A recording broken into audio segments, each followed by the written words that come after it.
என்னங்க என் மூஞ்சிக்கு எந்த ஸ்டைல ஹேர் கட் பண்ணா நல்லா இருக்கும் சொல்லுங்களேன்.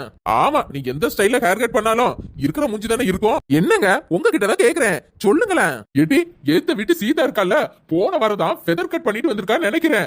மாடியில இருந்து இறங்கி வரா, முடி அப்படியே சும்மா பவுன்ஸ் ஆகுதுடி, பார்க்கவே கண்கொள்ளா காட்சிடி. இந்த ஹேர் ஸ்டைல் உனக்கு பிடிக்கலன்னு வச்சுக்கயா, நம்ம திருமணையில இருக்கால சங்கீதா, அவ யூ ஷேப்ல ஹேர் கட் பண்ணிருக்கா பாத்துக்க. ஒரு 2 நாளுக்கு முன்னாடிதான் லோ நெக்ல ஜாக்கெட் வச்சு அந்த யூ ஷேப்ல ஹேர் கட்டுக்கும் அதுக்கும் சும்மா வேற லெவல்ல இருந்தாடி. இதுவும் உனக்கு பிடிக்கலன்னு வையா, நம்ம வீட்டு மேல் மாடியிலேடி மீனா இருக்கல்ல, பேங்க்ஸ் மாடல ஹேர் கட் பண்ணி வச்சிருக்கா. சின்ன பிள்ளைல முன்னாடி முடி வெட்டி போட்டிருக்குங்களா, அதே மாதிரி போட்டிருந்தாடி. நானும் இது மீனாவா இல்ல மீனாவுடைய பிள்ளையான்னு 5 நிமிஷமா அவளையே பாத்துட்டு இருக்கேன். அப்போ ஊர்ல உள்ளவன் பொண்டாட்டி எல்லாம் என்னென்ன ஹேர் கட் பண்ணிருக்கான்னு பாக்குறதா உன் வேலை என்ன? எனக்கு ஹேர் கட் பண்றேன்னா இல்லையோ, உன் முடிய இன்னைக்கு மொட்டை அடிச்சு விடுறேன் பாரு.